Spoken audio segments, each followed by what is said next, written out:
Hey, salut, vous êtes là les gars? Je savais pas que vous étiez déjà réveillés, je voulais pas commencer trop tôt. Et en plus, oui, tu viens de deviner, la télécommande fonctionne. Mani, il a dû sortir le multimètre pour se rendre compte que toutes ces piles boutons trop vieilles, toutes en dessous du voltage nécessaire à faire fonctionner cette saleté. Dans le temps, il y en avait une qui était encore bonne. Résultat, j'ai ma télécommande. Pour combien de temps, on ne sait pas. J'étais en train de bricoler là-dessus et m'est arrivé un grand classique. C'est pour ça que je voulais vous le montrer en fait. Tu vois l'antenne là? Regarde. Eh oui, tu devines, tout à fait. Mani, il a coupé la moumousse. Il a glissé avec son cutter avec sa belle lame toute neuve et... Wow, plus d'antenne. Du coup, on a mis une autre.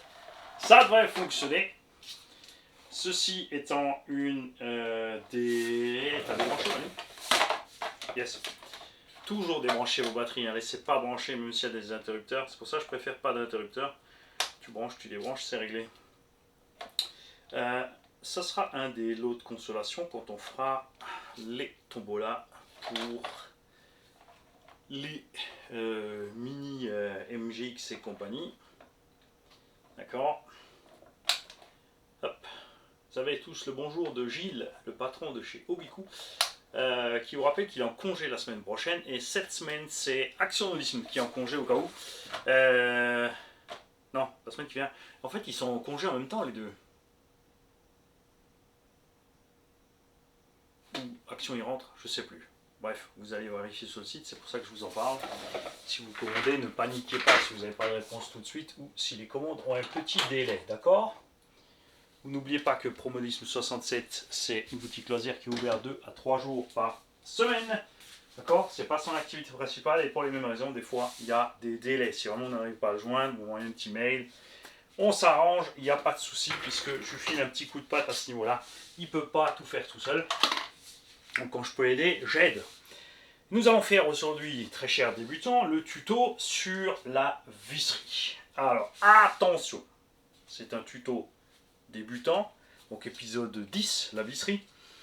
Et sur cet épisode, nous allons parler des différents types de vis utilisés principalement bien sûr en RC, donc pour moi un dixième, un huitième. Bon, bien sûr aussi, il y a des petits 1,14, des machins bidules, ça va jusqu'au 1,5. Principalement donc tout ce qui est électrique, puisqu'il y a encore une fois une partie peut-être de choses spéciales sur le moteur thermique en lui-même, au niveau des trucs de serrage et compagnie, on ne va pas en parler, on parle juste globalement, génériquement, de la visserie, ce qui est le plus utilisé en RC. On va survoler rapidement, mais on va pas faire un tuto détaillé sur comment extraire ces vis. On fera un tuto à part pour tout ce qui est extraction, donc toutes les méthodes d'extraction, les simples avec les outils prévus, les solutions annexes, le choix à faire en cas de choisir le moindre mal, tout ce genre de choses, faire un filetage. Tarauder, enfin filetage tu feras moins, mais tarauder tu feras peut-être un peu plus. Ça sera dans un tuto à part, ok? Puisque là on est pour le débutant et je veux juste que tout le monde soit bien conscient de tout ce qu'il existe et de ne pas se tromper sur ses choix. Tout d'abord au niveau de la visserie, dans la majeure partie des véhicules on utilise de la visserie à pas métrique. À un moment donné on trouvait encore un peu plus de visserie US. Il n'y a plus trop de marques qui s'en servent, c'était uniquement certaines branches de compétition de marques américaines. Il y en a qui préfèrent la visserie US, moi je préfère la visserie métrique, pour une raison très simple. Alors ceux qui préfèrent la visserie US, je vais te dire pourquoi.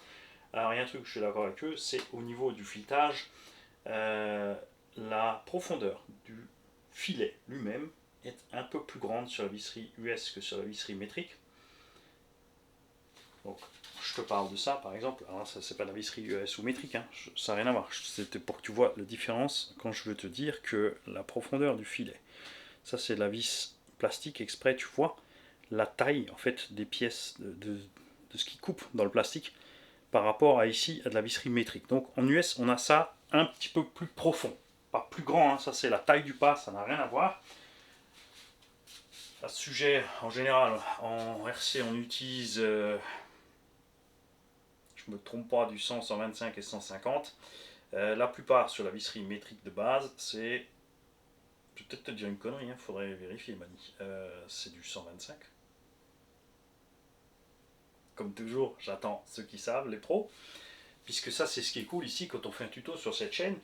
Il y a des chaînes où voilà, le mec il va aller se renseigner dans tous les coins sur tout, il va tout prendre des notes, il va faire ça nickel, propre, carré. Moi j'ai pas besoin parce que j'ai des abos formidables. Ce qui est génial, donc je ramène ma fraise, eux ils ramènent la leur, et au total, pour toi qui es débutant, t'écoutes ce que je te dis, tu vas voir dans les commentaires les réponses et tu as tout. Et tu peux communiquer avec tout le monde. C'est le but de la chaîne. Donc ça, et ensuite il y a une différence au niveau des têtes. Alors ici on est sur du 6 pans. Si tu prends du américain en 6 pans, on a la profondeur ici pour mettre l'outil qui est plus grande sur certaines visseries US utilisées en RC que sur la visserie métrique. Alors sur les grosses vis comme ça joue pas, mais on parle sur les plus petites. Par contre, donc ils préfèrent parce que l'outil rentre plus loin dans la tête. Le problème pour moi c'est que le côté négatif, c'est cette tête qui est plus petite. On a toujours une taille beaucoup plus petite pour l'outil qui va dans la tête sur la visserie US que sur la visserie EU. Donc moi je suis pas fan de la visserie US. En plus il faudrait se travailler du coup avec deux types d'outils. Maintenant que de plus en plus aussi se développe le Torx en RC, et ben il faudrait se promener avec 3 jeux d'outils, ça commence à faire beaucoup. Le Torx c'est tout simplement de l'étoile à 6 pans. Il existe aussi en 12, hein, mais là maintenant on parle de 6. Je préfère les clés à laine, certains préfèrent ça. Pourquoi? Là il y a plus de grippe à cause des pans, mais autant tes pans sur le tournevis vont péter plus vite que tes pans là-dessus. Ça, c'est beaucoup plus simple à nettoyer aussi quand c'est plein de terre. Pour gratter ça, c'est beaucoup plus simple pour remettre son outil proprement dedans que ça. Donc moi, j'ai décidé et j'aime rester sur du 6 pans, ce qu'on appelle à laine, donc de l'hexagone 6 pans, tout simplement, et sur la visserie métrique. Il faut savoir que si tu as de la visserie US, tout ce qui est dans le plastique, je ne te parle pas de visserie qui est dans la ferraille et les matériaux durs, t'as pas les vis parce que toi tu as du métrique et tu es tombé là sur une caisse qui a de l'US, tu peux passer ta vis métrique à l'intérieur puisque elle est une taille plus grande. Mais attention, tu n'oublieras pas que le fraisage de la tête sera peut-être pas le même, donc ta vis éventuellement va dépasser un petit peu, il faudra refraiser, ça se complique. Dans tout ce qui est déjà fileté, les matériaux durs, évidemment si tu as une pièce en ferraille avec un un à l'intérieur, un taraudage, tu ne pourras pas mettre l'un ou l'autre. Si c'est fait en filetage métrique, il faut mettre du métrique. Si c'est fait en filetage US, il faut mettre du filetage US. Ensuite, on a donc les filets plastoc. Comme ici. Ça, évidemment, c'est ce qu'il y a de mieux dans le plastique. Plus très utilisé, même rarement. Alors, ceux qui l'utilisaient avant, HPI, par exemple dans le Savage Flux, en vis Cruci. Kyosho, eux, par contre, tête hexagonale et filet plastique quand même. Ça, c'est ce que je préfère. Les autres qui utilisaient ça, c'était Sen, mais ils ont arrêté aussi, ils sont passés au métrique. Avant, ils utilisaient des vis plastiques. On en reviendra au moment où on causera des différents matériaux chromés. C'était à part, et vraiment que eux qui faisaient ça. L'avantage, c'est que c'est aimanté. Comme c'est chromé, ça rouille pas. Enfin, ça va un peu rouiller si ça reste baigné dans la flotte. Mais c'est vraiment très résistant à la rouille, hein, comme un pied de chaise ou des choses comme ça. Donc un petit coup de polish dessus, machin, et hop, t'avais une belle visserie en fait, hein, tout simplement, de bonne qualité et très solide. Puisque c'est de l'acier chromé, donc on était vraiment dur sur la qualité de la vis. Ça aussi, on en parlera tout à l'heure, les différentes qualités de vis et des choses à pas faire. Si tu as donc un trou en métrique dans le plastoc, tu peux passer bien sûr du filet plastoc qui est plus épais, plus profond, qui va se couper mieux dans la matière. Par contre, il faudra faire gaffe. si tu prends du M4 métrique, c'est là que ça coince un petit peu. Si tu mets du 4 à filet plastique, ça va pas bien tenir. Il faudra passer sur du demi plus grand. Donc du 3,5 pour du 3, du 4,5 pour du 4. D'accord? Donc faites gaffe où vous le faites, vous ne pouvez pas le faire partout. En taille de vis aussi, le plus fréquemment utilisé, M2, M3, M4. Après ça monte, 5, 6, 7 selon la taille des véhicules. Et certains constructeurs, Team Magic, utilisent du 3,5. Alors pourquoi diable font-ils ça? Ça reste du métrique, mais en 3,5. Et pourquoi? Parce que du 3,5, c'est suffisant en solidité pour remplacer du 4. Du 4, c'est peut-être un peu trop à certains endroits. Et c'est moins lourd, c'est moins cher, tu as moins de matière. Dans tout ce qui est, comme je te l'ai répété avant, dans le plastique en 3,5, tu peux mettre tout simplement du 4 métrique, c'est pas un problème. À des endroits, bien sûr, ça n'ira pas parce que tu as un filetage qui passe à travers une sphère en acier, notamment au niveau de la suspension sur ces Team Magic. Donc là, tu seras lié à prendre ta 3,5. Donc tu peux piquer une dans le plastique, si tu as pété là-bas pour mettre là, et passer une M4 dans le plastoc. D'accord? Dans tous les cas, quand tu changes un pas par un autre, c'est une solution de secours. Ça ne va pas faire un truc que tu fais systématiquement pour que ça tienne mieux, machin bidule. Puisque tu as déjà un filet qui est marqué dans le plastique, quand tu vas passer un autre, tu vas bouffer de la matière. Ça ne sera pas nickel. Si ta pièce, bien sûr, est neuve, si tu prends une pièce neuve, il faut savoir que la plupart des pièces neuves en plastique, donc tu as juste un perçage bien plus petit que la vis, et le filet n'est pas fait dedans. C'est toi qui le fais au moment où tu mets la vis.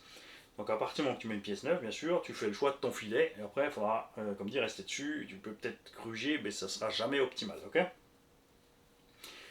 À certains endroits aussi, tout comme tu peux utiliser un autre filet, comme tu peux utiliser du 4 à la place du 3,5, ça va tenir. Pareil, tu as une vis M4 qui a foiré. Passer du 5, là ça va être chaud. Si tu trouves du 4,5, tu peux mettre du 4,5. Mettre du 5, ça va être chaud. Il y a certains endroits où ça va, mais ta limite c'est l'épaisseur du matériau.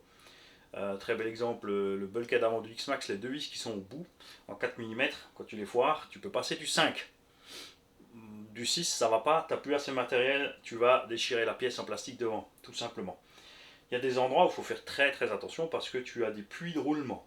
On a vu des gens mettre des vis à bois surdimensionnées dans le carter d'arbre primaire du X-Max par exemple, en se disant je fais une super préparation, je mets des méga grosses vis à bois. Deux erreurs dans ce cas-là. La première, c'est que les vis à bois ne sont pas du tout faites pour les mêmes contraintes d'effort que les vis qu'on utilise en RC. D'accord? Une vis à bois est faite pour travailler dans le bois. Le bois, ça bouge. Quand tu as deux planches fixées ensemble, elles peuvent bouger selon la température, l'humidité. La vis, elle vit avec. Ta vis que tu utilises dans ta RC, elle va faire un aller-retour, elle va péter. D'accord? Le problème de ta vis donc à bois dans ta RC, c'est que tu vas prendre un coup, tu vas déformer une pièce, ta vis va être déformée dans le puits, et quand tu vas la sortir, ça va être la merde. Quand tu as mis ta vis trop grosse, tu as tout défoncé, tu as tout abîmé, et à côté des puits de roulement, notamment, le problème c'est que tu vas influer sur ton roulement à billes. Donc tu ne pètes pas n'importe quelle vis, n'importe où, sans réfléchir. Il y a, comme dit, la possibilité de mettre à certains endroits des vis un peu plus grandes. À d'autres endroits, tu peux mettre des vis un peu plus longues, donc tu peux percer un petit peu plus loin. Genre, si tu as une M4 par 10 qui ne tient plus, si tu regardes ta caisse, si de l'autre côté il n'y a rien, tu vas percer en 3 mm sur 15 mm si tu peux, donc 5 mm de plus que ce qu'il y a dedans. Si tu peux traverser parce qu'il n'y a rien de l'autre côté, tu traverses et tu mets une vis plus longue, du même diamètre. Dans certains cas, tu peux mettre une vis plus longue qui sort et tu as même la place encore pour mettre un écrou. Pour te sauver de là, ça complique généralement le montage-démontage, mais si c'est pour te sauver, tu peux le faire. N'hésite pas à demander dans les commentaires ou n'importe si tu as ce genre de soucis. Tu m'envoies un petit commentaire, tu me dis j'ai cette caisse, j'ai une vis qui a foiré. Comme j'ai déjà bricolé un paquet de caisses, je pourrais te dire ouais là tu peux percer plus loin, là tu fais gaffe, tu vas tomber dans la couronne, tu vas bloquer le diff, tu vas arriver sur l'arbre de transmission, tu vas arriver contre le roulement. Il y a des choses qui vont et des choses qui vont pas, ou des vis qui vont se croiser l'une l'autre. Donc là c'est mini serrara, c'est la même merde parce que tu vas serrer ta vis qui va toucher l'autre filet, ça va se bloquer et tu vas arracher le filet que tu viens de faire. Des fois ça se joue vraiment au poil de mollet de fourmi. C'est chaud, d'accord? Donc vous faites gaffe à ce que vous faites. Au niveau de la dénomination des vis, nous avons ici des vis cylindrique, appelé CHC, parce que c'est l'abréviation de Cylinder Head en anglais. D'accord, c'est pas du français. Tu as une tête bombée, ça c'est BHC. Et tu as la vis fraisée, dont je ne me souviens plus de l'abréviation. C'est pas FHC, c'est peut-être FHC. Donc la vis à tête fraisée, contrairement aux deux autres, elle rentre complètement dans ta pièce, elle se noie dedans. Donc une vis à tête fraisée se met dans un trou fraisé. Tu ne mets pas une vis fraisée dans un trou plat, d'accord? L'histoire encore une fois des vis à bois, tu vas prendre ta vis à bois, tu vas la serrer dedans, ta vis est plate, et le cône ici va écrabouiller la portée dans le plastique, c'est un massacre, d'accord? Et tu ne mets pas de vis à tête bombée ou cylindrique dans un trou fraisé, parce que ton trou il est comme ça, en coupe, et toi tu vas arriver à plat, donc ta portée de ta vis est uniquement posée sur le petit rebord ici, d'accord? Et le rôle d'une vis est de verrouiller une pièce par pression, et la pression se fait entre le filetage et la tête de la vis qui comprime le tout. Donc si tu es ici dans un cône, ta pièce devant au-dessus peut bouger. Ta portée n'est pas propre, tu risques de péter ici la vis. Quand tu mets une vis fraisée dans un trou qui est plat, comme dit, tu écartes la pièce, ou si c'est de la ferraille, tu auras ici aussi une mauvaise portée, et tu risques aussi de péter ta vis ici, parce que dans tous les cas, tu auras un serrage qui ne sera pas optimal. Évidemment, quand les vis sont assez grosses, quand les matériaux sont assez gros, et que ce n'est pas des pièces vraiment importantes ou portantes, eh ben, ça fonctionne quand même.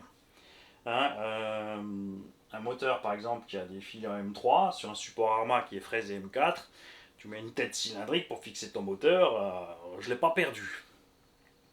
Je te dis juste que c'est pas optimal, et qu'il faut réfléchir ce que tu fais, où tu fais et comment tu le fais. Il existe des vis qu'on appelle sans tête, communément appelées donc BTR. Celles-là, elles ont l'empreinte pour l'outil à l'intérieur, pareil, existe en 6 pans, existe en Torx. Hein. Attention, il existe différentes pointes à ces vis. Elles peuvent être plates, elles peuvent avoir une petite butée ou carrément comme une tête en bille au bout, en demi-sphère. Selon là où tu les utilises, donc la plupart du temps, pour fixer un axe jamais plat, tu as une vis qui a l'embout plat.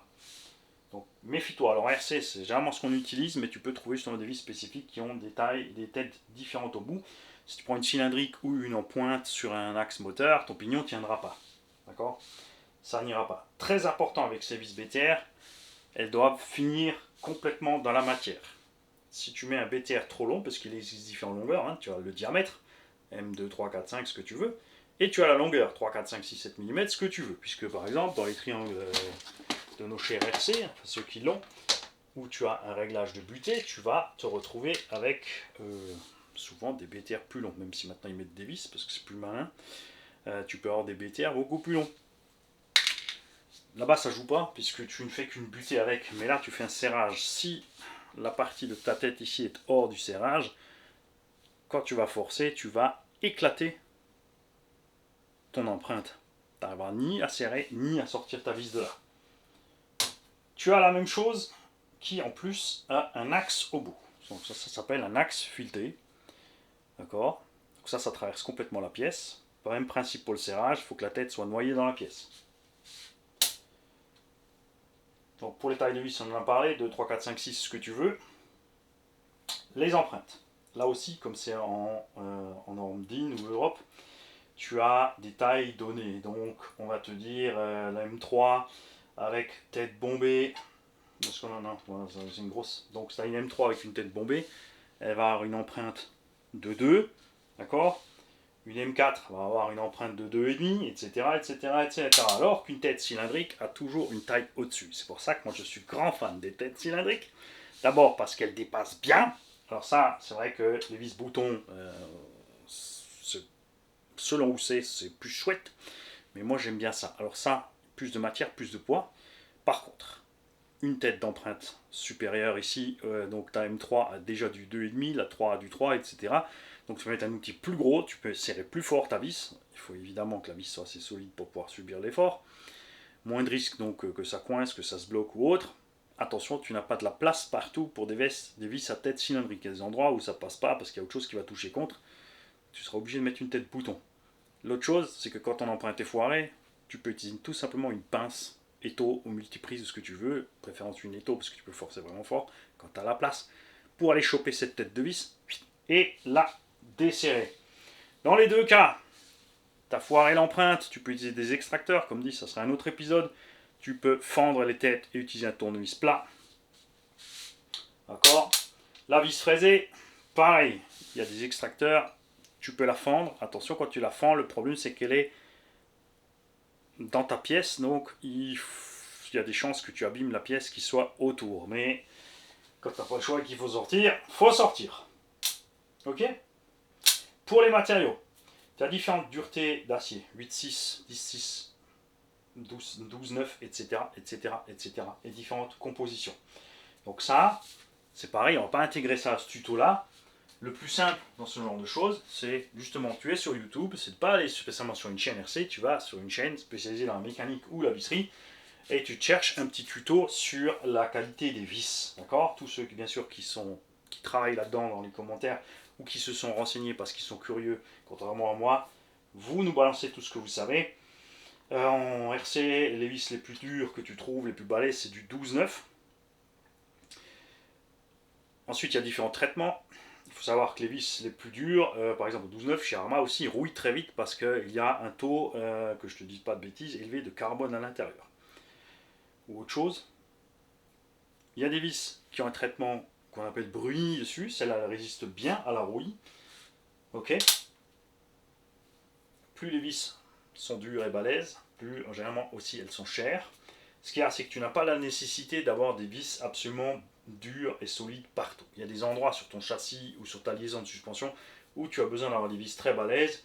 D'autres endroits, c'est moins grave. Tu as des vis pour faire beau après tout ce qui est alu, titane et ce genre de matériaux. C'est beau, une vis bling bling dorée comme ça, mais c'est beaucoup plus tendre et ça va plier plus vite. Donc ce genre de vis est à proscrire sur les endroits où il y a beaucoup d'efforts mécaniques, tout comme les vis titane et les vis alu. Ne vous inquiétez pas, on a encore des écrous. On fera un petit écart par les écrous tout à l'heure. Pareil pour la visserie inox. Là aussi, il existe différentes qualités. La plupart des vis inox que tu trouves sont relativement tendres. Il y en a qui sont plus balèzes. Mais là, il faut bien lire les descriptifs. Il faut bien se renseigner sur où les trouver parce que c'est pas super fréquent.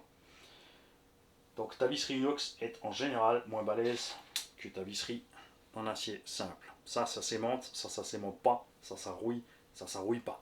Ça peut s'oxyder dans certaines mesures, tu as différents grades d'inox à 1, 2, 3, 4, 5. 5, c'est pour les sous-marins, donc tu n'as pas besoin du 5 sur ta RC. Les moulinets de pêche aussi, ça va être du 5 par exemple, enfin, tout ce qui est pour aller dans la mer, tout simplement de l'eau salée, hein, à des grades très élevés. En RC, tu vas trouver du A2. Et A2, 3, 4, 5 n'a rien à voir avec la dureté de la vis, c'est juste sa résistance à l'oxydation. Les vis à pas plastique sont généralement aussi souvent plus tendres que les vis standards à pas métriques. Toutes ces vis sont forgées pour la fabrication. Il peut y avoir des défauts au niveau des têtes ou n'importe quoi. Dans un lot de 100, tu as peut-être une fois une tête qui n'a pas été forgée, ça peut arriver. D'accord. Si tu as un râpe de vis et que tu ne sais pas ce que tu as en dureté parce qu'il n'y a rien écrit dessus, sur certaines vis, tu as un petit estampillage. Ici, par exemple, on a écrit 11,9. Et ensuite, on a des lettres qui correspondent à l'usine de fabrication. Ok. Il y a des vis comme ça où tu n'as rien écrit, tu ne sais pas. Donc, si tu en as trop, le truc con à faire, sur les petites dimensions, bien évidemment, ou sur les grosses avec la bonne pince, moi je prends ma pince coupante, tu prends ta vis M3, M4 en inox, tu peux la couper, clac, sans problème. Et les vis acier, plus les grades sont élevés, donc plus ça va être dur à couper. Tout simplement. Donc pareil, les vis plastiques, pour les liaisons plastiques, couvercle de carter, les fixations l'un dans l'autre, ça va bien. Surtout si ce sont des pièces plastiques moulées qui s'emboîtent l'une dans l'autre avec une rainure. Ok. Et ensuite, il y a des endroits où elles n'ont rien à faire parce qu'elles vont se plier. Liaison par exemple d'une partie avant d'un châssis et d'une partie centrale, là où il y a de l'effort, ce genre de vis va les plier. C'est pour ça que les constructeurs qui s'en servent, comme Kyosho, n'en mettent pas sur tout le véhicule. Il y en a à certains endroits sur le véhicule, mais pas partout. La visserie à pas plastique de ce genre, donc qui n'est pas noire, n'est pas moins solide ou plus solide que ça, puisque je l'ai dit, généralement les vis à pas plastique sont des matériaux plus tendres que les vis métriques, pour des raisons très simples. C'est que ceux qui fabriquent les vis le font pour fixer des pièces plastiques ensemble, donc ils ne pensent pas solidité. C'est pour ça que beaucoup de constructeurs en RC sont passés sur des vis à pas métriques, même dans le plastique. Au départ, beaucoup d'entre nous n'ont pas compris, ça nous embêtait parce que justement, comme tu peux voir, tu as un filet bien moins marqué, donc ici, sur une vis métrique, que sur une vis à pas plastique, comme tu peux voir. Hein. C'est aussi ce filetage qui a donné beaucoup l'envie éventuellement de mettre des vis à bois, mais je te le répète, gaffe, tes vis à bois ne sont pas faits pour. Donc, en vis plastique, très dur de trouver les specs et de trouver qui a fait vraiment des bonnes vis plastiques au niveau de la qualité de la vis. Beaucoup plus dur aussi de trouver plein de dimensions, parce que tu vois Kyosho ils en ont fait certaines, HP ils en ont fait certaines, mais il n'y a pas toutes les dimensions. Sen a arrêté de les faire, leur kit de vis en chrome, tu les trouves plus, c'est dommage. Mais pareil, les tailles étaient limitées, tu ne trouvais pas tout et n'importe quoi, alors qu'évidemment en paramétrique, tu trouves tout et n'importe quoi. Tu trouves n'importe quel diamètre, n'importe quelle longueur. À partir d'une certaine longueur, les vis ne sont pas forcément filetées de bout en bout, parce que c'est pas utile. T'en trouves quand même. Il y a, pour certaines fixations, tu vois, ce genre de vis, par exemple, si tu veux fixer un cavalier de suspension dans une tourelle d'amorto, tu vas avoir un problème. Si ta tourelle est moins épaisse que la partie non filetée que tu vois là, ton cavalier, de l'autre côté, il va buter là-dessus et il ne sera pas serré. Donc tu seras obligé de passer sur de la rondelle devant ou derrière pour avoir un serrage. D'accord ? C'est pour ça qu'il faut faire gaffe. Selon la longueur de vis que tu commandes, tu as un choix. Tu peux avoir toute la longueur filetée ou non. Pourquoi ils font ça ? Parce que là où il n'y a pas de filetage, la solidité structurelle est plus grande. Donc là, tu peux avoir l'emmanchement de 2 pièces et tout le reste, c'est le serrage. Donc tes pièces vont bien être prises ensemble. Tu as une portée plus propre aussi dans un perçage. Forcément, si tu as un trou de 4, 4,00 quelque chose, et ta vis de 4 qui fait peut-être 3,98 quelque chose, l'emmanchement ici sera propre, alors qu'au niveau du filetage, ça va nager beaucoup plus dans la pièce. L'autre truc, c'est que le filet, s'il passe dans une pièce, il va bouffer la pièce. Exemple, triangle de suspension, tu as un axe. Si tu passes une vis, en cas de secours, surtout côté roue par exemple, parce que là tu trouves des vis de 4x60, 4x80, tu trouves peut-être la bonne taille de vis, donc tu fous vite une vis. Mais ça va rester une solution de secours parce que ton filetage, bien sûr, il va rincer tranquillement ton plastique à chaque mouvement. Donc ça va empirer la situation. Déjà tu auras plus de jeu, et en plus ça va le bouffer. Et il y a donc une différence entre des axes, des vis, justement, tu vois, là tu as une partie plus grande sans filet, ça c'est une vis, alors que ceci s'appelle aussi un axe fileté, puisque ici on a un axe, et le filetage ici sert juste à le verrouiller en place pour pas qu'il puisse se barrer, et normalement avec ce genre de truc tu n'as pas de serrage des pièces, alors que là tu vas pouvoir provoquer un serrage de la pièce. Donc certains, quand ils ont trop de jeu sur des axes filetés, vont utiliser plutôt une vis et vont augmenter un petit peu le serrage pour comprimer les pièces, pour diminuer leur jeu, ce qui a des perturbés du jeu mécanique, ce que je ne suis pas, no stress. Donc récap, parce qu'on a oublié des vis très utilisées encore, même si je ne suis pas fan, la vis cruciforme. Tu trouves bien sûr toutes ces vis avec des têtes cruciformes, c'est encore utilisé dans plein de mini-machines, dans plein d'autres engins aussi encore malheureusement. Et alors ça ne me dérange pas à la mesure où si tout le véhicule est en cruciforme, tu trouveras quand même toujours un BTR quelque part au niveau du pignon moteur en général ou des fixations de cardan. Mais tout le reste, ça va être du cruciforme, donc là ça va, ça simplifie la chose pour un débutant, surtout sur les mini-machines, parce qu'il te faudra un ou deux tournevis cruciformes, très simple à trouver, pas cher. Alors que la visserie, enfin les tournevis en embout à laine, quand tu vas aller dans ton commerce générique, tu vas trouver à partir de 3 mm. Et toi en RC, tu as en 1/10 du 1,3 sur les pignons moteurs, je déteste ça. 1,5 c'est vraiment le plus petit que je supporte. Donc 1,3, 1,5, 2, 2,5, 3. Après ça monte sur la taille des vis. Donc comme dit ça après, pour les grosses bécanes, tu trouves en générique dans le commerce. Mais les petits embouts plus spécifiques, ça va être un peu plus compliqué à trouver dans le commerce. va falloir chercher dans les magasins RC. À ce sujet-là, donc Projo High Tech, Action Modélisme, Promodisme 67, tous ces gens-là ont cherché des solutions simples et pas chères pour les gens. Tu trouves des kits de tournevis chez eux à 10-15 euros. D'accord? Là où d'autres boutiques vont te prendre 50, 70, 80, 100 euros. Moi j'ai vu il y a des kits d'outils de toutes marques. Tu trouves des kits d'outils de folie, 250, 300, 400 balles pour un kit d'outils pour faire de la RC. Pour moi, c'est du délire parce que c'est du prix où tu as de l'outillage qui tient une vie en automobile pour l'échelle 1. Tu vois, dans la vraie automobile, donc dépenser 400-500 balles de kit d'outils pour des mini-machines, c'est du délire. Alors certains vont dire, ah mais bon, la qualité, le machin. Hein.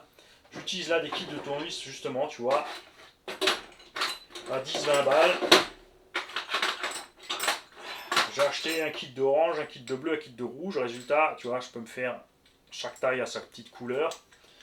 Pour ici, c'est du no-name et ça tient très bien. De toute façon, à partir d'un certain moment, tu as une usure, tu changes ton embout, ça se trouve de plus en plus facilement. Les embouts pour les visseuses aussi, ça se trouve de plus en plus facilement. Mais ça sera un autre tuto avec l'outillage.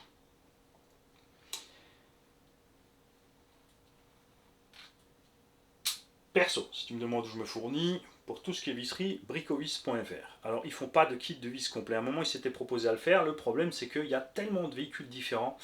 Il y a des variations entre les modèles qui font que ton kit de vis, tu vois, ça devient trop spécifique, ça fait trop de trucs. Et l'un dans l'autre, c'est très rare d'avoir besoin d'un kit de vis complet pour ta bagnole. Il y a des vis que tu as plus besoin, ce sont celles qui sont sous le châssis, que tu vas bouffer le plus, les vis que tu démontes le plus souvent, et ensuite il y a des vis que tu touches quasiment jamais. Alors oui, si tu as un véhicule où ta visserie est rouillée, tu veux changer tout ton kit de vis, là tu prends un kit de vis complet. Mais c'est très simple aussi d'ouvrir ta notice, de voir derrière, il y a derrière la liste des pièces que le constructeur a utilisées, donc tu vas avoir tes vis, tu prends 10 comme ça, 15 comme ça, 20 comme ça, tu fais ton petit panier chez Bricovis, tu choisis ta qualité de vis, ils ont plusieurs duretés, tu as de l'inox, du pas inox, etc., etc., de la vis à pas plastique, donc attention, comme dit, les vis à pas plastique sont plus molles, tout comme les vis inox, ok. Ceux qui savent vous trouver des vis inox vraiment balèzes, et qui peuvent nous dire la différence sur la dénomination, ou nous donner les astuces pour les trouver, n'hésitez pas, faites-le. Beaucoup de gens pour ça se tournent vers les constructeurs où ils ont acheté le véhicule pour acheter des vis, mais quand tu vois le prix du paquet de 10, tu te poses des questions sérieusement. Quand tu vois que pour faire tout ça, voilà, du M3 au M4, en CHC, FHC, BHC, écrou de différentes sortes, rondelles, j'ai dépensé 200 € chez bricovis.fr. Et un constructeur automobile te propose un kit de vis à 50 balles, 70 balles des fois. Le petit sachet de 4 ou 10 vis à 10 balles. L'avantage, oui, c'est que tu es sûr d'avoir les bonnes vis. Si tu connais rien, ça sera peut-être le moyen le plus simple. Sinon, penche-toi vraiment sur la question. Et pour les tailles de vis, c'est pas compliqué. Tout ce qu'il te faut, c'est une règle. Tu n'es pas obligé de prendre un réglet, une règle suffit. Tu mesures la longueur de ta vis et tu prends le diamètre de ta vis. D'accord? Au niveau des têtes, tu as bien compris que c'est relativement facile. Cylindre, fraise, bombé. Tu peux pas te tromper. C'est sûr, je comprends, si tu rentres CHC, FHC, machin, tu n'as pas les dénominations. Tiens, tu as le dessin de la tête de vis, tu t'en sors.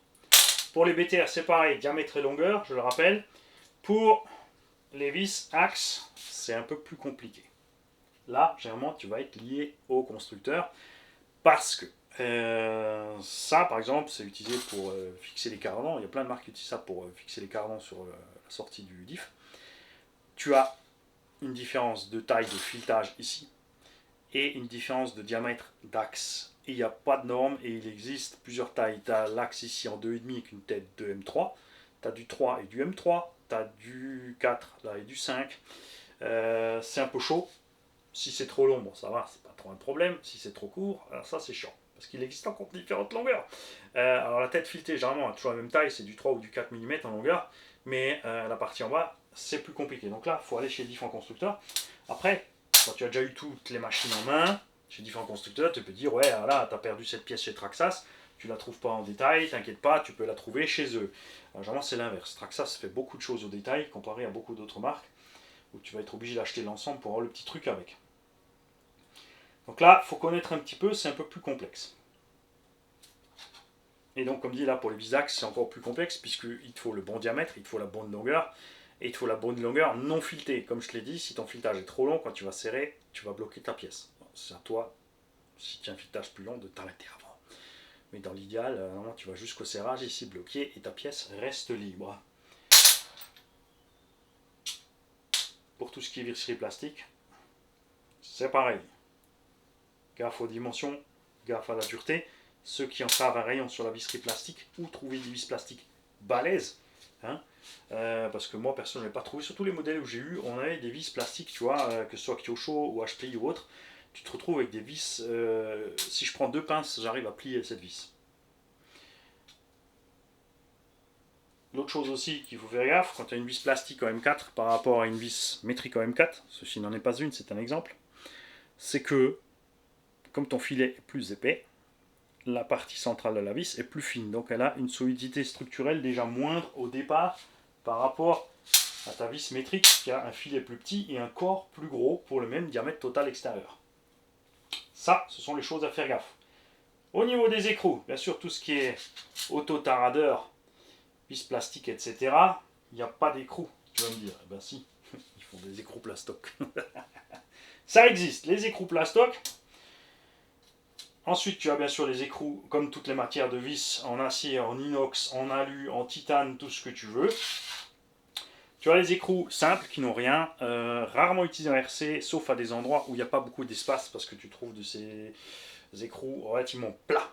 D'accord ? Coral utilise ça dans son bac à batterie. Ils ont fait une bizarrerie là, avec 2 vis et 2 trucs comme ça. Après, du coup, ils ont dû mettre du frein filet super balèze pour pas que ça se balade. Pas trop compris. 4 vis aux 4 coins du bac extérieur, c'était plus simple que 2 en plein milieu sous la batterie. Ça a évité aussi que les gens mettent des vis trop longues, aillent bousiller la batterie, et accessoirement, ça tient beaucoup mieux. La visserie alu, c'est beau, pareil, tu n'utilises pas ça à des endroits où il y a des gros efforts mécaniques. Parce que ta vis va s'arracher plus vite de ton filetage.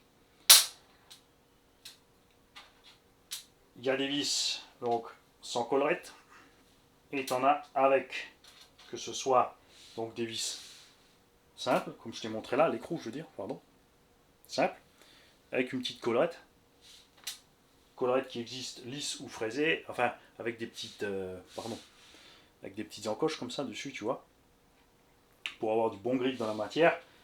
Lisse c'est rare quand même.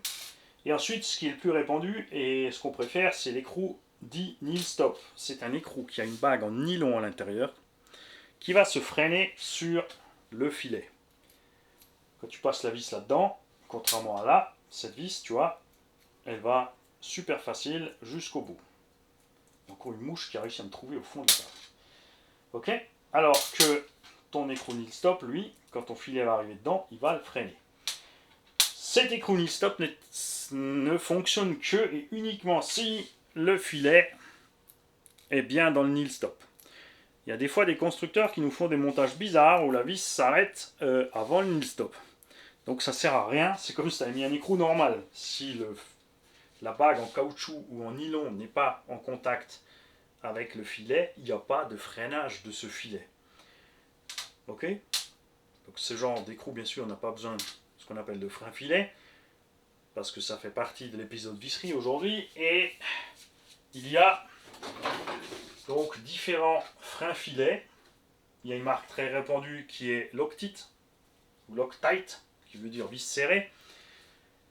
Chaque constructeur a ses petites couleurs, il ne faut pas se faire avoir. Parce que chez Loctite, par exemple, bleu c'est médium, rouge c'est dur, vert c'est pour emmanchement. Et chez Coralie, par contre, rouge c'est médium et vert c'est hard. Donc tu ne te fais pas couillonner, d'accord ? Tu fais gaffe. Tu as différentes choses. Ce frein filet est liquide, tu le mets sur ta vis, tu mets ta vis dedans.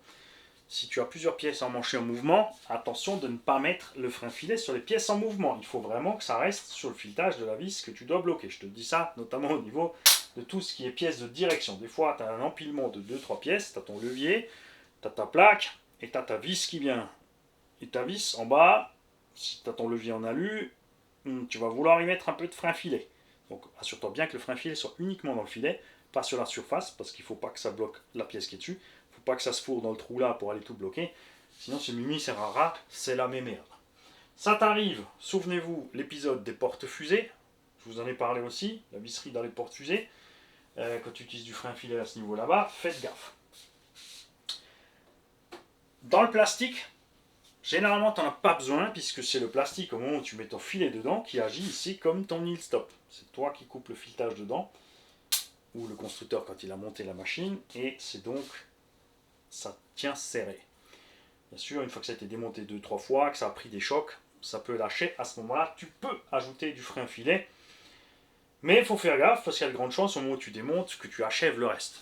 Si au moins ça peut te permettre encore de faire quelques runs, ou le temps d'avoir reçu ta pièce à commander, ça peut aller. Dans certains cas, ça tient vraiment longtemps quand même encore.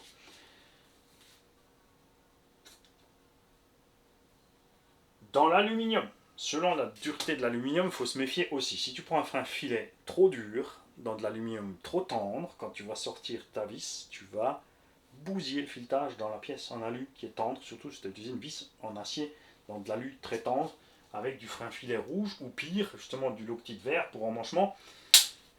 Là, c'est la merde. Les BTR, qui sont dans les axes, donc sûrement sur les pièces en rotation très rapide. Ça va sur un pignon moteur qui peut prendre 60 000. On a des petits moteurs pour des mini-machines qui tournent à 100 000 tours, voire plus. Puisque tu as du 11-15 000 kV qui prend 11 volts. Je laisse faire le calcul. Tu as un moteur Castle, par exemple 3800 kV, qui est affiché sur le carter arrière à 100 000. Donc en théorie, il tient les 6S. Il faut juste le bon vario avec. Donc imagine un peu la vie de cette vis. Frein filet là-dessus. Pareil, en général, tu utilises du médium. Donc comme dit, faites gaffe. Médium chez certains c'est bleu, chez l'autre c'est rouge. Et attention, entre la couleur du flacon et la couleur du liquide lui-même. Ça se trouve pas seulement en liquide, Tamiya aime bien utiliser ça en anhydre. Vous avez retrouvé le mot, je crois. C'est donc une pâte un peu plus épaisse. Traxxas utilise ça sur ses vis. Quand tu reçois des vis Traxxas, certaines qui sont montées à des endroits où ça ne va pas se desserrer, et ils le font même dans le plastique de série, tu as du bleu, comme de la peinture sur ton filet qui est dur déjà, mais quand tu le mets à l'intérieur de ton truc, effectivement c'est du frein filet, ça va bloquer la vis pour l'empêcher de se desserrer. Dans tout ce qui n'est pas plastique, quand tu as une vis dans le plastique qui est coincée en plastique, c'est rare mais ça arrive, on l'a eu dernièrement sur le Larlo. La vis M2 est vissée trop vite dans la cellule, en usine, résultat le plastique fond sur le filet et la vis coince. Dans ce cas-là, il n'y a rien à faire. Chauffer toute la cellule, machin, ça ne va pas aider tant que la température est au niveau de la vis pour réussir à sortir la vis. À la limite, peut-être tenter avec un fer à souder de chauffer la pointe de la vis jusqu'à ce que tout soit chaud, que ta vis soit chaud bouillante, qu'elle puisse sortir tranquille du filet. C'est peut-être une solution. Nous allons peut-être essayer ceci sur le véhicule à Bob, qui m'a envoyé sur l'Arlo pour installer les diffs en alu. Il va falloir que j'enlève ces vis. On va peut-être pouvoir essayer là-bas.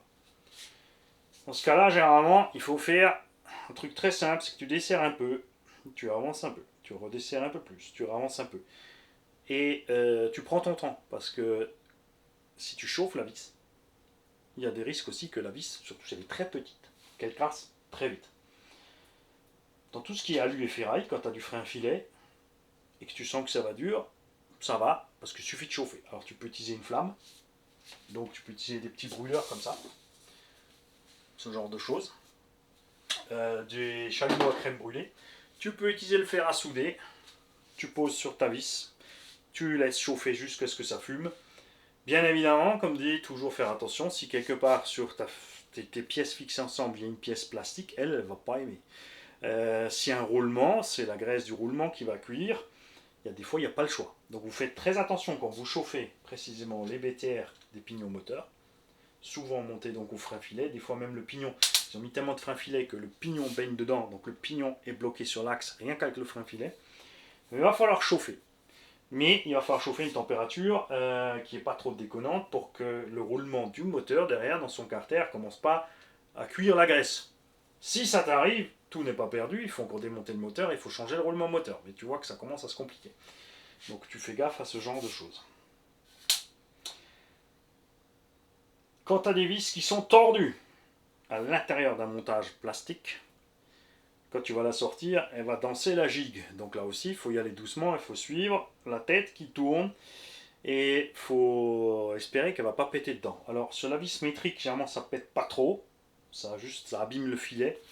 Sur la vis plastique par contre, quand elles sont tordues dans le plastique, on l'a vu sur MCD, hein, moins 1/5, on a des grosses vis plastiques, et ben quand c'est tordu, c'est très vite le mimi la mais merde, parce que quand elle pète dans le plastique, t'es emmerdé. Comme la vis c'est beaucoup plus dur que le plastique, ou quand tu as une vis en acier dans de l'aluminium, tu as le même problème, c'est que ta vis est plus dure que la pièce à laquelle elle est à l'intérieur.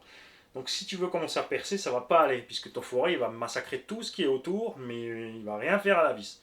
Parce que tu n'arriveras pas à mettre une bonne pression dessus, tu n'arriveras pas à entamer la matière. L'autre truc, c'est que ça va chauffer. Tu vas chauffer la vis en perçant.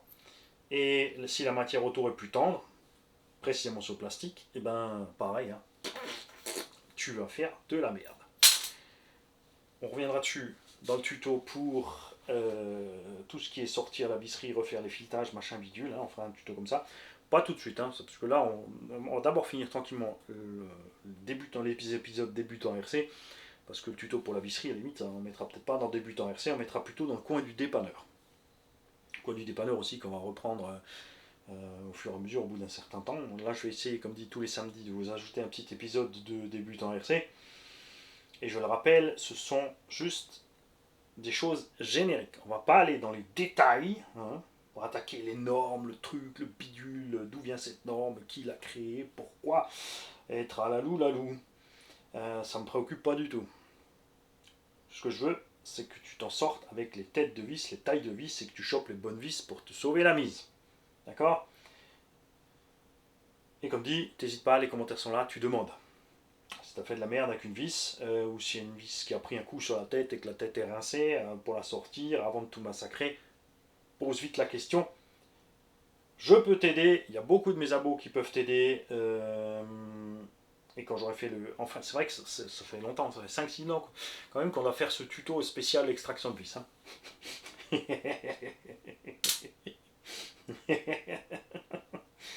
Il y a du choix. Chaque taille de RC a ses tailles de vis, vous l'avez vu, les mini M2, M3, les autres ont M3, 4, les autres ont 3, 4, 5, les autres ont 4 et 5, et 5 et 6, etc., etc., etc. Plus la bagnole est grosse, sûrement, plus la visserie est balèze sur la bagnole. Plus les vis sont grosses, moins elles ont besoin d'être de super méga bonne qualité. C'est un fait, puisque si elle est assez grosse en diamètre, sa solidité structurelle sera suffisante, même avec une qualité moindre que dans un véhicule où tu es obligé de mettre des petites vis, parce que le véhicule est petit, il n'y a pas la place. Là, il faudra des vis de top qualité pour pas qu'elles claquent, qu'elles foirent, que tu te retrouves avec les têtes arrachées. D'accord? Je crois qu'on a fait le tour. Alors, on va essayer de ne pas trop s'étaler, parce que ça va partir dans tous les sens. Et on a parlé du frein filet, des différentes tailles, des différentes formes, de ce qu'il faudrait éviter de faire, mais que parfois c'est vrai que voilà, t'es sur le terrain, ma foi, t'as pété une vis, t'as fait 1 heure de route pour arriver là, il n'y a pas d'autre solution que de faire une merde pour que ça tienne, ben, tu vas vraiment faire ta merde pour que ça tienne. C'est comme ça, je veux dire, t'as un panneau d'affichage à côté en bois, il y a des jolies vis qui te regardent, en 5 par 50. Tu regardes ta RC, tu regardes ta vis, tu regardes ta RC, on va couper un petit bout. Ça, je peux comprendre. Par contre, mettre sur un véhicule où il y a une centaine de vis, 40, 50 vis à bois de tailles différentes, de pas différentes, de matières différentes, et ensuite pondre que c'est une super préparation. Vite intaché. Non, surtout pas, surtout pas. Il faut, je l'ai déjà dit plein de fois, on a besoin de ce genre de chaîne. D'abord, comme ça, nous, on peut se marrer. Et comme ça, tous les gens tordus, ils sont là-bas, entre eux, tu vois. Ils risquent pas de faire des petits, parce qu'ils sont haut de couilles. Hein. C'est rare d'avoir une nénette aussi bête que ça. Quand même.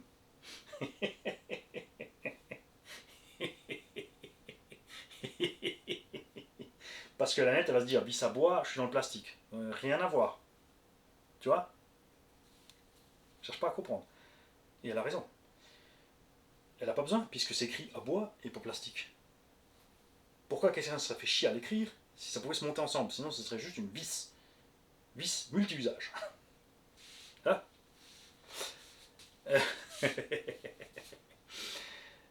Est-ce que j'ai oublié un truc? Non. Donc, pour le pas défilé, les mecs, hein, ceux qui savent le pas défilé utilisant RC, tu sais que je me suis jamais penché dessus. Je suis à la base mécanicien auto. Alors, en mécanique auto, tu sais, oui, tu as du 100, du 125, du 150, du machin. Tu as des filets spéciaux à certains endroits, tu sais.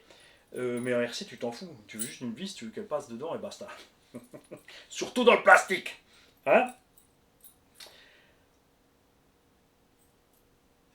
Et je répète, ceux qui savent retrouver de la vis inox balèze, faut nous dire ça.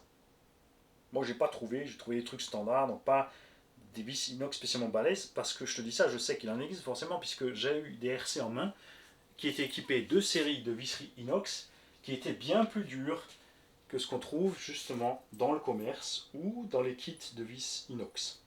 Ok?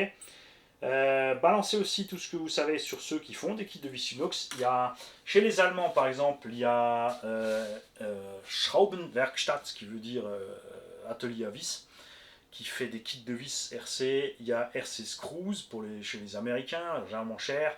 Il y a de plus en plus de marques qui ont lancé eux-mêmes leur ligne de visserie, mais comme dit les prix. Un kit de vis, par exemple X-Max, ça va coûter 35 € chez RC Werkstatt en 12,9 ou en inox, alors que chez Traxxas, ça va coûter 50 balles ou 70 balles. C'est normal. Et moi, je préfère prendre l'unité chez Bricovis pour ces raisons-là, parce que j'arrive encore un petit cran en dessous. Si t'as qu'une caisse ou deux, c'est normal. Tu prends un petit kit là, un petit kit là, t'es tranquille, t'as tout ce qu'il te faut, t'es couvert. Moi, j'en ai une chier de bagnole, donc je vais pas m'amuser à avoir un kit là, un kit là, un kit là, un kit là, un kit là, un kit là, un kit là, un kit là. Je fais mon petit paquet de vis.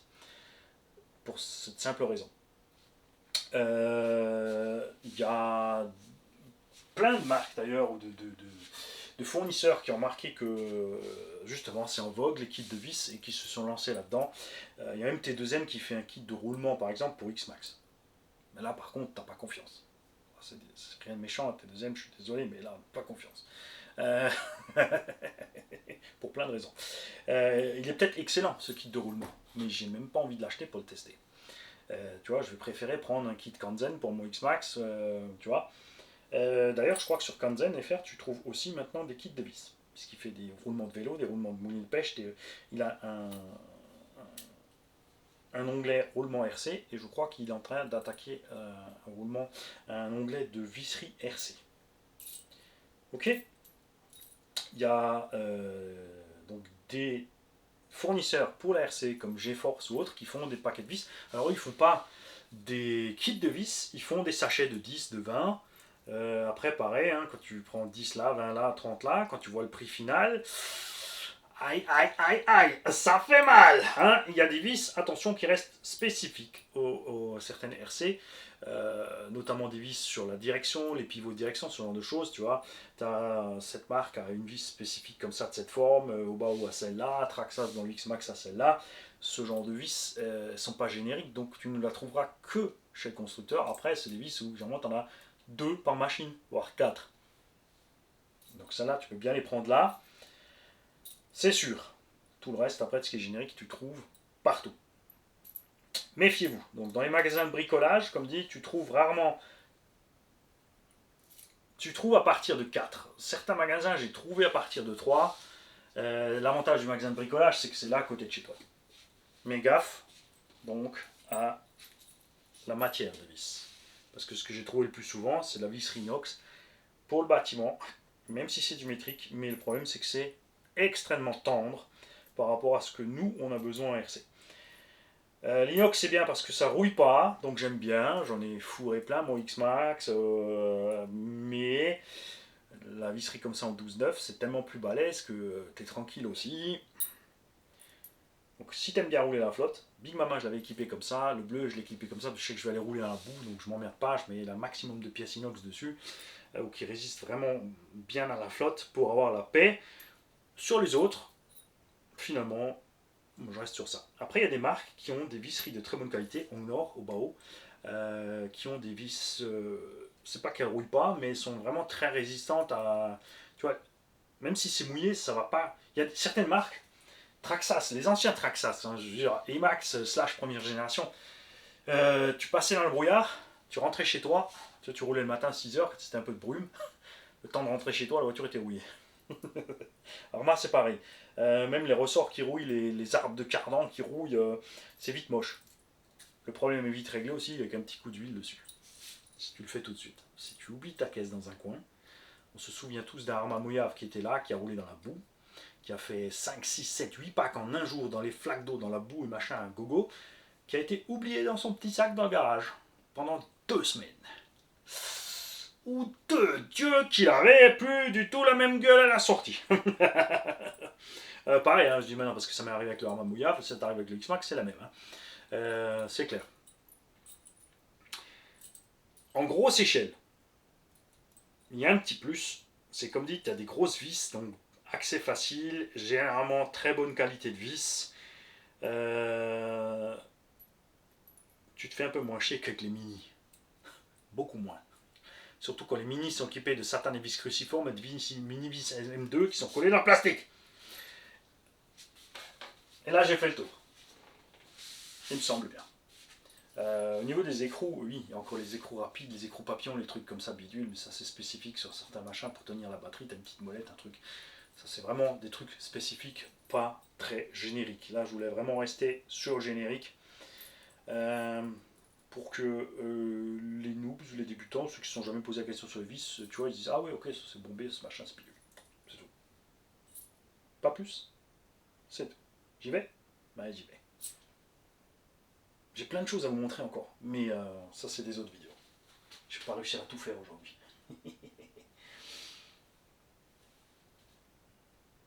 Je suis certain d'avoir oublié quelque chose à ce sujet-là. Dans les vis titane, on en a parlé. Pareil, alors ça c'est plus dur à trouver, c'est très cher, c'est léger, donc les compétiteurs de l'extrême vont en prendre. Mais pareil, attention, ce sont des vis que tu peux pas mettre à des endroits avec des gros efforts mécaniques parce qu'elles cassent net en deux quand ça va pas. Petite annexe, si, voilà ce que j'ai oublié. Tout ce qui est vis qui tiennent des choses qui chauffent.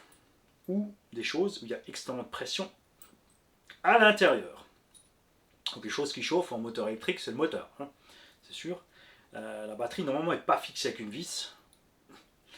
Il y en a certains sûrement qui ont essayé, qui l'ont fait, mais je parle, tu vois, la vis à travers. Là, je sais que J-Speed, il est mort de rire. Là aussi, tu fais très attention.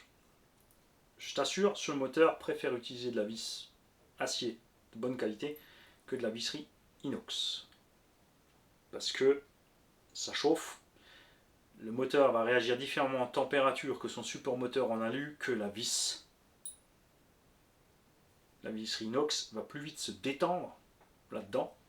Elle ne va pas se desserrer parce que tu auras mis ton frein filet. Mais la vis va s'étirer et ton moteur va commencer à bouger quand même. Donc gaffe avec ça.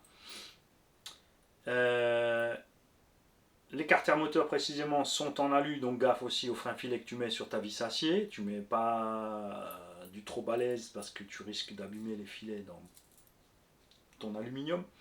Tu serres surtout pas trop fort dans l'alu parce que ça va péter, tout comme dans le plastique. Acier sur acier, c'est différent. Généralement, c'est la vis qui va péter avant le filetage dans l'acier, surtout si c'est du gros filet. Moteur thermique, c'est pareil, hein, tous les thermistes, là, si vous avez des astuces, des trucs, des bidules, des choses à signaler, faites. Le petit ajout, les gars, ceux qui font de l'avion, c'est pareil, vous avez des trucs spécifiques, peut-être des choses différentes, vous balancez, ceux qui font du bateau aussi. Quoi qu'en bateau, il n'y a pas trop de vis, il y a pas mal de choses collées en bateau, c'est pour ça que je suis pas fan. J'aime bien les bateaux, mais le fait que tout soit collé avec la résine, le machin, un petit composant, là, moi j'aime bien quand c'est vissé. Et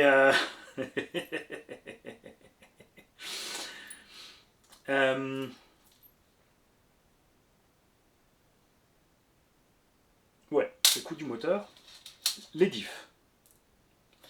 Les vis dans les carters de diff, alors, bon, c'est pas trop souvent que tu as un problème avec les vis.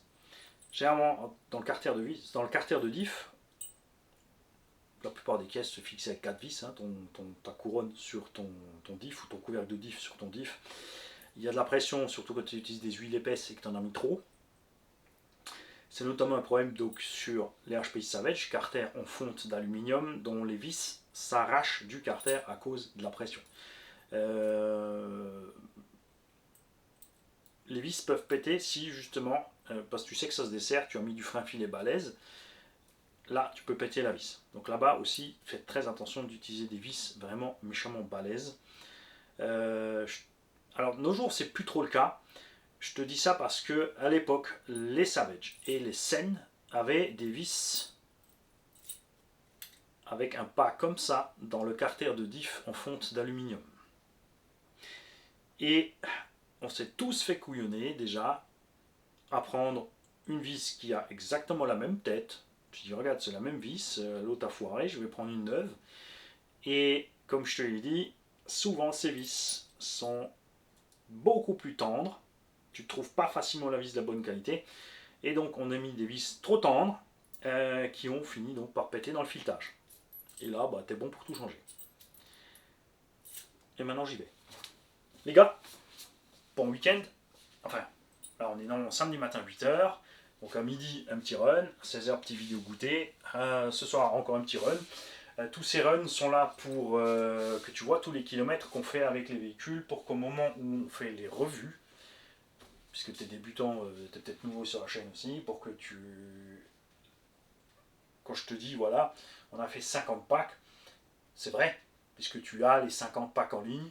Quand je te dis on a fait 50 fois 20 minutes ou 30 minutes, c'est le cas, tu les as en ligne. Ça a cassé parce qu'on a pris le poteau, tu as l'image, tu as vu qu'on a mangé le poteau. Tu as l'image où le pilote est tombé à la verticale du ciel avec le véhicule, il a mal rattrapé l'assiette. Et tu as les choses, enfin tu as tout. C'est à ça que ça sert ces vidéos run. C'est les vidéos témoins en fait ensuite de tout ce qu'on fait dans l'atelier, tout simplement, pour les tests à long terme des machines. Et demain, si vous êtes sage, j'ai plein de mini à vous montrer, mais comme je l'ai dit, entre les mini, j'aimerais bien vous montrer encore quand même quelques grosses bécanes. Et là, on en a une grosse. Là, on a une méchante bécane, point de vue gabarit. D'accord. Je ne sais pas encore. Si vous êtes sage, vous verrez ça demain. Et là, ils me disent, mais comment on sait si on était sage? Mais ça dépend de ce qui se passe dans les commentaires, en fait. Est-ce que vous avez participé à cette vidéo? Est-ce que tous ceux qui s'y connaissent en visserie ont lâché leur savoir sur la visserie? Est-ce que les mecs ont mis les adresses de là où on peut trouver de la visserie sympa? Est-ce qu'ils ont partagé l'expérience? J'ai acheté un kit de vis chez eux, celui-là était pourri, celui-là était bien, celui-là m'a coûté une couille, celui-là était pas cher. Ou l'inverse, il a coûté une couille mais il est top, il est pas cher mais il est merdique. Il y a des kits de vis comme ça complets sur AliExpress qui sont merdiques, je vous le garantis. Vous allez trouver des kits de vis à 7 ou 14 euros pour un UDR. Il y a 250 vis dans l'UDR, plus le rab, donc c'est un kit à 350-400 vis. Les vis arrivent avec des têtes mal forgées, des mauvaises dimensions, elles plient comme du beurre, ce genre de choses. Donc faites très attention, parce que il n'y a pas que sur AliExpress que tu as des vis de merde, d'accord? Et il n'y a pas que sur AliExpress que tu n'as pas que des vis de merde sur AliExpress, il y a aussi des bons kits. Donc pensez à partager tout ça dans spécialement ce genre de tuto. C'est rigolo, le tuto il tient dans la main. Si tu regardes, c'est pas énorme. Hein. Salut.